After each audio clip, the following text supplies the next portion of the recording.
दोस्तों good evening.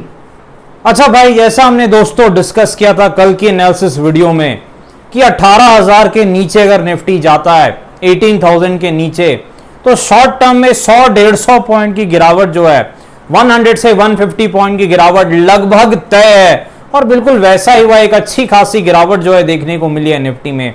जरूर W pattern बनाने के बाद एक 50 पॉइंट का बाउंस बैक आया है, लेकिन अब आगे क्या अगले हफ्ते जो है मार्केट रिकवर करेगा क्या? एक अच्छा बाउंस बैक आने वाला है क्या, या फिर जो है दोस्तों पिटाई गहरा सकती है और नीचे मार्केट जा सकती है? डिस्कस करेंगे दोस्तों निफ्टी बैंक निफ्टी स्टॉक्स की एनालिसिस करने का प्रयास करेंगे। स्वागत है आपका आपके अपने चैनल टीके मनी में। मेरा नाम है त्रिभुवन। चलिए चर्चा की शुरुआत करते हैं। सबसे पहले सबसे इंपॉर्टेंट मार्केट यानी निफ्टी। देखिए डाउ जोन्स से मार्केट दोस्तों, आपको पता है कल भाई लगभग 400 पॉइंट के आसपास की पिटाई हुई है। डाउ जोन्स यूएसए मार्केट में अच्छी खासी पिटाई हुई है, ठीक ठाक पिटाई हुई है, और इस कारण से हमारे मार्केट में नीचे की तरफ शुरुआत हुई।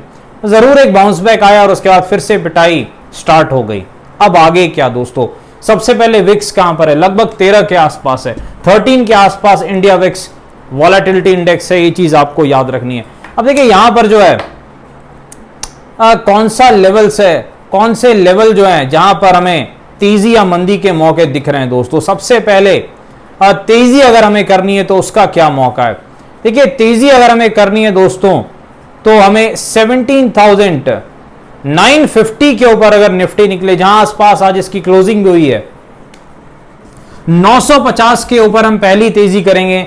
और पहला जो टारगेट हमारा रहेगा वो 18,050 के आसपास, 18,050 के आसपास पहला टारगेट रहेगा हमारा।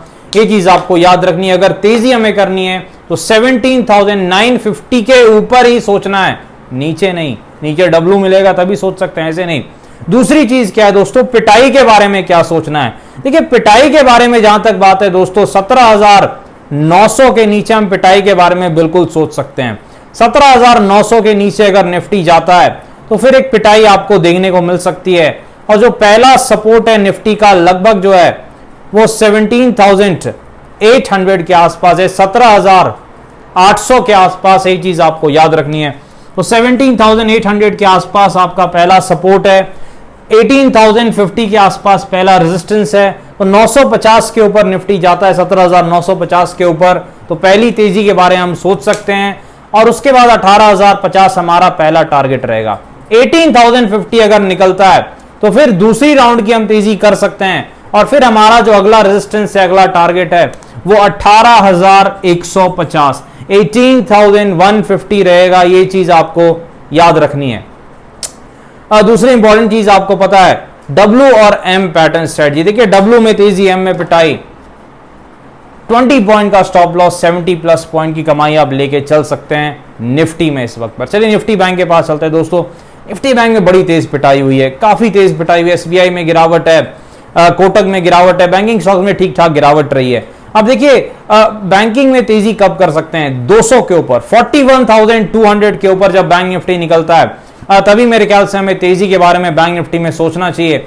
और फिर हमारा पहला टारगेट जो है, पहला रेजिस्टेंस 41,600, 41,600 के आसपास रहेगा। ये चीज आपको याद रखनी है।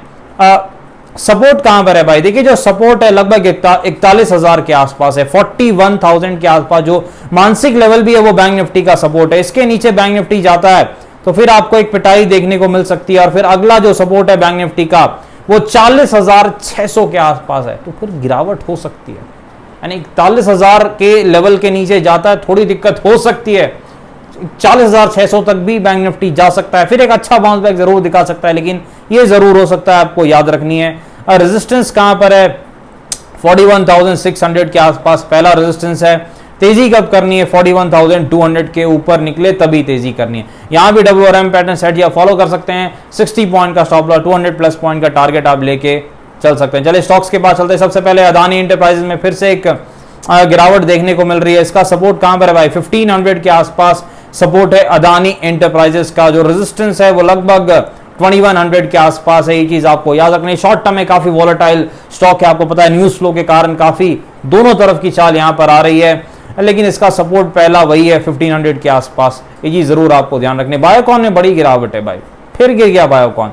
250 के आसपास रेजिस्टेंस है और 230 का पहला सपोर्ट है, जो ब्रेक होता है तो फिर तो भाई और दिक्कत हो सकती है, 220 तक भी जा सकता है, लेकिन ये सपोर्ट के नजदीक है जरूर, तो एक दो दिन के बाद हो सकता है एक बाउंस बैक दिखा सकता है बायोकॉन। नेस्ले के पास चलते हैं भाई, नेस्ले में आज बड़ी गिरावट, बड़ी पिटाई देखने को मिली है। नेस्ले का सपोर्ट क्या है, लॉन्ग टर्म के लिए बहुत अच्छा स्टॉक है, तो 18,400 18,400 के आसपास एक अच्छा सपोर्ट है, वहां पर अगर आता है तो एक अच्छा बाउंस बैक दिखाने की क्षमता रखता है, ये चीज आपको याद रखनी है। 20,000 20,000 के आसपास रेजिस्टेंस है। एसबीआई के पास चलते हैं भाई, एसबीआई में भी गिरावट है, 560 के आसपास रेजिस्टेंस है, जो सपोर्ट है एसबीआई का कहां पर है भाई, नीचे है भाई, 515 के आसपास state bank of India SBI का सपोर्ट है, ये चीज आपको याद रखनी है।